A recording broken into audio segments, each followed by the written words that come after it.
मेरी शादी उस वक्त कर दी गई जब मैं 18 साल की थी और मेरा दूल्हा सिर्फ 10 साल का एक बच्चा था। मैं अंदर से टूटी हुई थी। एक बच्चे से शादी, ये सोचकर ही रूह कांप जाती थी। वो मासूम सा बच्चा, और मैं समझ नहीं पा रही थी कि जिंदगी मुझसे कौन सा मजाक कर रही है। मैंने सब कुछ सह लिया। लेकिन शादी के 6 महीने बाद जब मेरी तबीयत बिगड़ने लगी और डॉक्टर ने बताया कि मैं गर्भवती हूं, तो मेरे पैरों तले जमीन खिसक गई। आखिर एक 10 साल का बच्चा मुझे मां कैसे बना सकता है? जब सच्चाई सामने आई और मुझे अपने बच्चे के बाप का नाम पता चला, तो मेरी चीख गले में ही अटक गई, क्योंकि वो तो मेरा नाम काजल है और मैं राजस्थान के एक छोटे से गांव में रहती हूँ। मेरा परिवार बेहद गरीब है और हमारा जीवन मिट्टी के घर और खेतों की मेहनत के बीच गुजरता है। लेकिन मेरे गांव में एक ऐसी परंपरा है जो मेरे जैसे गरीब परिवार की लड़कियों के लिए एक अभिशाप बन चुकी है। यहाँ की गरीब लड़कियों की शादी उनसे कहीं छोटी उम्र के अमीर परिवारों के लड़कों से कर दी जाती है। ये लड़के कभी 7 साल के होते हैं, कभी 8 या 10।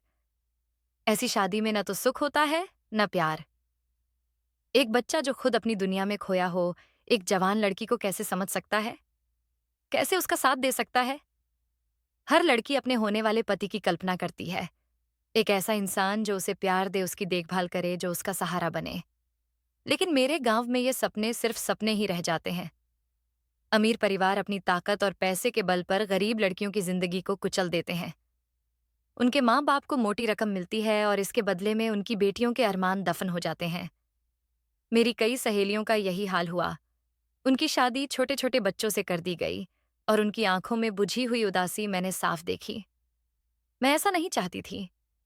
मेरे दिल में अपने भविष्य को लेकर ढेर सारी उम्मीदें थीं। मैं चाहती थी कि मेरा पति मेरी तरह सोचे, मेरे साथ हंसे, मेरे दुख सुख को समझे। जैसे जैसे मैं जवान हो रही थी, मेरे दिल में एक नई हलचल शुरू हुई।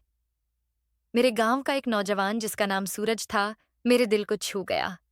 वह लंबा, हट्टा-कट्टा और सबसे बढ़कर उसका दिल बहुत साफ था। मैं हर दिन चुपके से घर से निकलकर उससे खेतों के पास मिलने जाती। हम घंटों बातें करते, हंसते और एक दूसरे के सपनों को साझा करते। सूरज की आंखों में मेरे लिए सच्चा प्यार था और मैं भी उसे बेइंतहा चाहने लगी थी। लेकिन जैसे जैसे मेरी उम्र 18 की ओर बढ़ रही थी, मेरे दिल में डर भी बढ़ता जा रहा था। मुझे पता था कि मेरे माँ बाप मेरे लिए वही रास्ता चुनेंगे जो मेरी सहेलियों का चुना गया था। एक दिन जब मैं सूरज से मिलने खेतों में गई, उसने मेरे हाथ पकड़कर कहा, काजल, मैं तुम्हारे बिना नहीं जी सकता। मैं तुमसे शादी करना चाहता हूँ। उसकी बात सुनकर मेरा दिल खुशी से नाच उठा। मैंने कहा, सूरज, मैं भी तुमसे उतना ही प्यार करती हूँ, लेकिन मेरे माँ बाप मेरी शादी तुमसे नहीं करेंगे। उन्हें मेरे बदले पैसे चाहिए जो तुम नहीं दे सकते।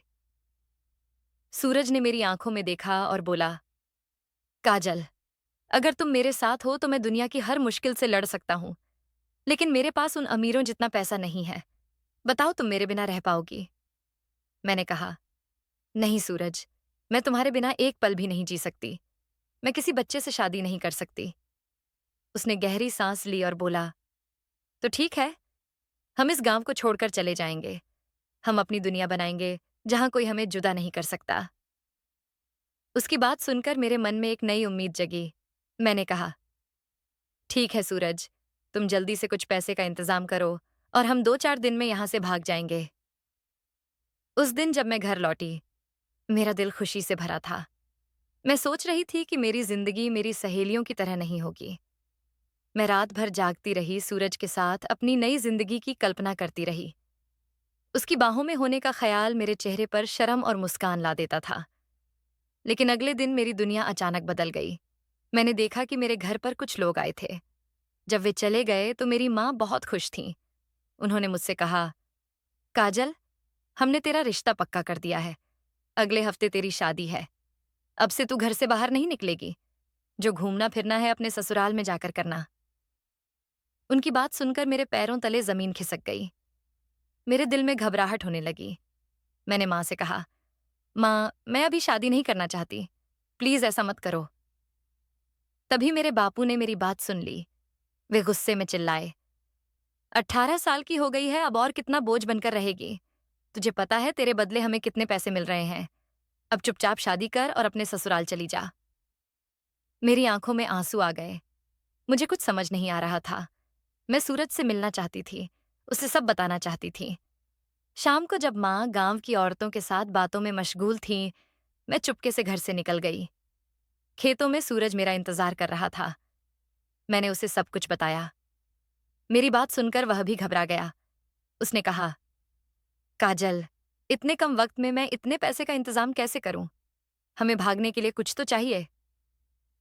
मैंने उसका हाथ थाम कर कहा, सूरज, अगर तुम मुझसे प्यार करते हो तो मुझे यहां से ले चलो। चाहे पैसे हों या ना हों, लेकिन मैं उस बच्चे से शादी नहीं कर सकती। अब तो माँ ने मुझे घर से निकलने तक के लिए मना कर दिया है। सूरज ने मेरी आंखों में देखा और बोला, ठीक है काजल, कल रात को तुम यहीं मुझसे मिलना। हम इस गांव को छोड़कर बहुत दूर चले जाएंगे। मैं घर लौटी और चुपके से अपनी सारी चीजें एक थैले में बांध लीं। जो भी थोड़े बहुत पैसे मेरे पास थे, मैंने उन्हें भी संभाल लिया। अगली रात जब घर में सब सो गए, मैं चुपके से अपना थैला लेकर खेतों की ओर निकल गई। सूरज वहां खड़ा था। उसे देखकर मेरे दिल में खुशी की लहर दौड़ गई। हमने एक दूसरे का हाथ थामा और खेतों से बाहर निकलने लगे।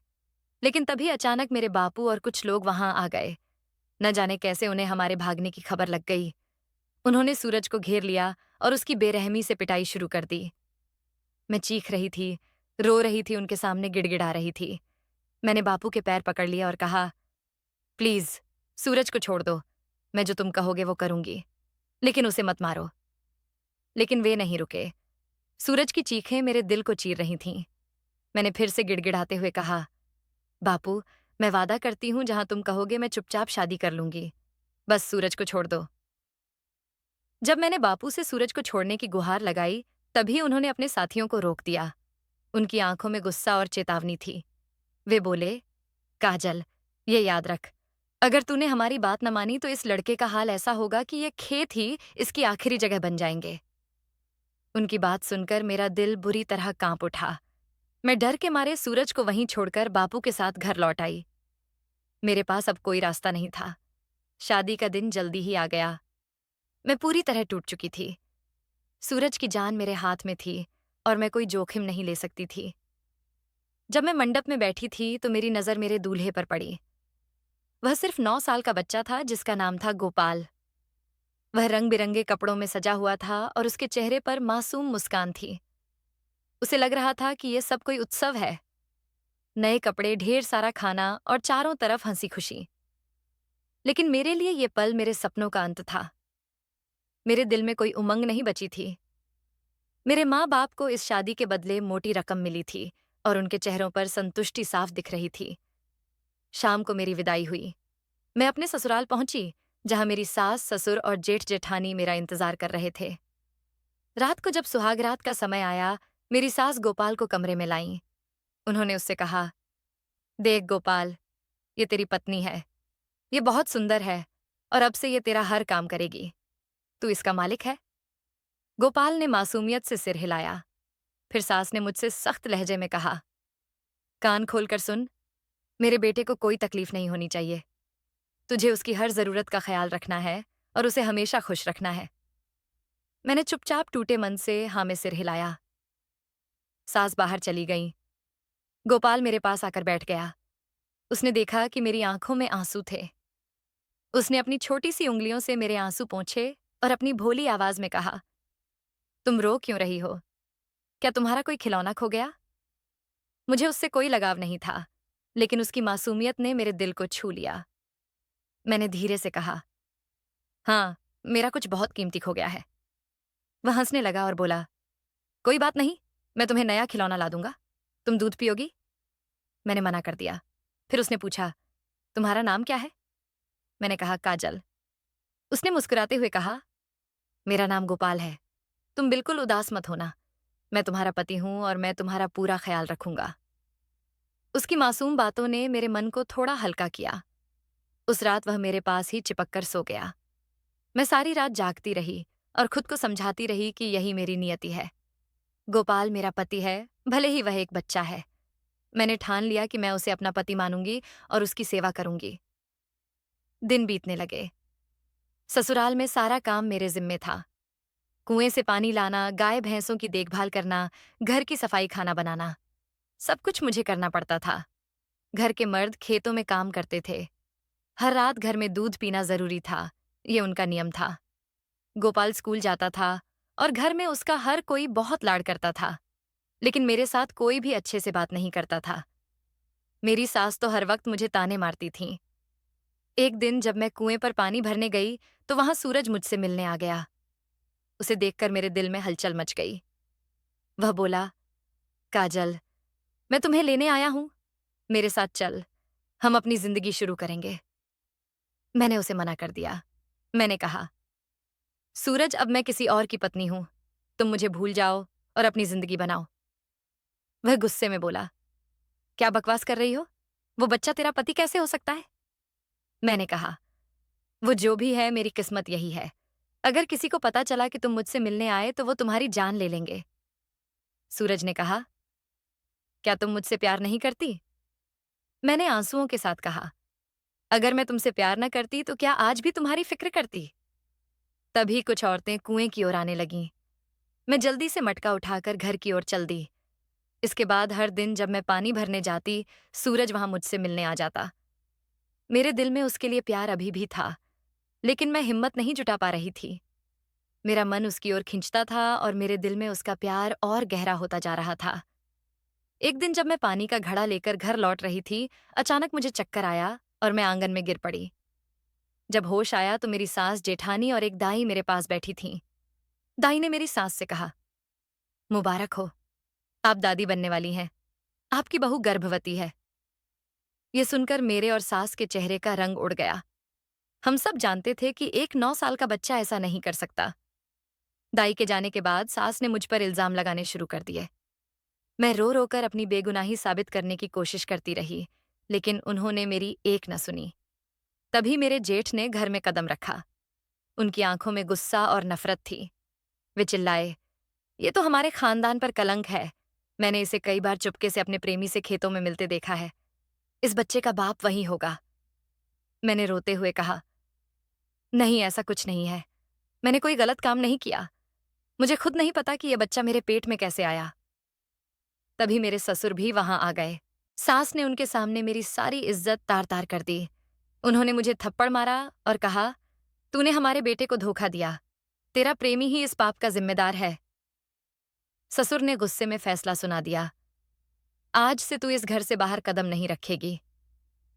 घर में कोई मेरी बात सुनने को तैयार नहीं था। मैं रो रो कर थक चुकी थी। शाम को जब गोपाल स्कूल से लौटा तो मेरी हालत देखकर वह घबरा गया। उसे लगा कि मैं बीमार हूं। उसने अपनी माँ से कहा, माँ, काजल के लिए दवा लाओ। वह सारी रात मेरे पास बैठा रहा, मेरे आंसू पोंछता रहा और पूछता रहा, तुम इतना क्यों रो रही हो?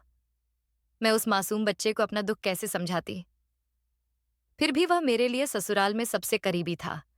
कम से कम वह मेरे दर्द में मेरे साथ तो था। लेकिन मेरे मन में अब जेठ और ससुर पर शक होने लगा था। मैं जानती थी कि सूरज के साथ मेरा कभी ऐसा रिश्ता नहीं रहा। तो फिर यह बच्चा मेरे पेट में कैसे आया? अब घर में सबने मुझसे बात करना बंद कर दिया था। मैं बस एक जिंदा लाश की तरह काम करती। कुएं से पानी लाना, जानवरों की देखभाल, घर का काम। फिर अपने कमरे में एक कोने में सिमट कर रह जाती। एक शाम सास मेरे लिए दूध लेकर आई और बोली, ये ले, तू भी पी ले और गोपाल को भी दे दे। आज जानवरों ने कम दूध दिया है। मैंने हाँ में सिर हिलाया, लेकिन जब मैंने दूध उठाया तो उसमें एक कीड़ा तैरता दिखा। मैंने सोचा अगर सास से कुछ कहा तो फिर ताने सुनने पड़ेंगे।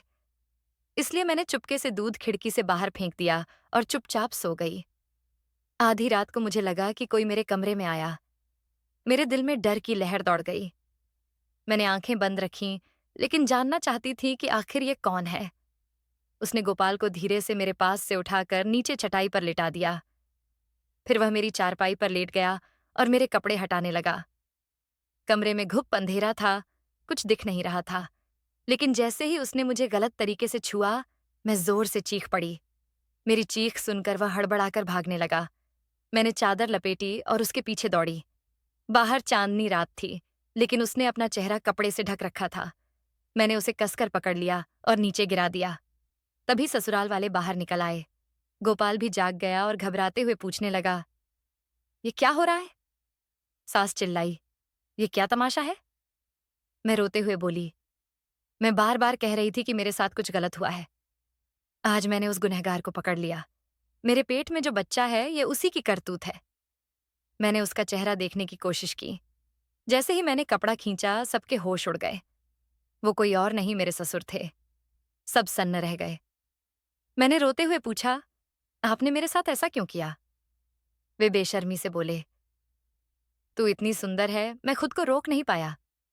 गोपाल तो बच्चा है, उसे क्या समझ। मैंने सोचा, मैं तुझसे अपनी ख्वाहिश पूरी करूंगा और किसी को पता भी नहीं चलेगा। इसलिए मैं हर रात दूध में नींद की दवा मिलाता था। लेकिन आज तूने दूध नहीं पिया और मेरा सच सामने आ गया। मैंने गुस्से में उनके गाल पर तमाचा जड़ दिया। मैंने कहा, तुमने मेरी जिंदगी बर्बाद की, मेरे ऊपर इल्जाम लगाए और खुद ये घिनौना काम करते रहे। अगले दिन मैंने हिम्मत जुटाई और पुलिस में शिकायत दर्ज की। पुलिस ने मेरे ससुर को गिरफ्तार कर लिया। मैंने सबको साफ साफ बता दिया कि मैं 18 साल की हूं और सूरज से प्यार करती हूं। मैं उसी के साथ जिंदगी बिताना चाहती हूं। मेरे और गोपाल की शादी गैर कानूनी थी क्योंकि हमारी उम्र में बहुत फासला था। पुलिस ने मेरा पूरा साथ दिया। कुछ महीनों बाद मैंने अपने ससुर के पाप को अपने मन से निकाल दिया और सूरज से शादी कर ली। आज मैं सूरज के साथ खुशहाल जिंदगी जी रही हूं। हमारे 2 बच्चे हैं और हमारा घर प्यार से भरा है। मैंने अपने अतीत को पीछे छोड़ दिया और एक नई शुरुआत की। आशा करती हूं आपको हमारी कहानी अच्छी लगी होगी। अगर आपको हमारी कहानी अच्छी लगी तो वीडियो को लाइक और शेयर करें। चैनल को सब्सक्राइब करें। वीडियो देखने के लिए आपका धन्यवाद।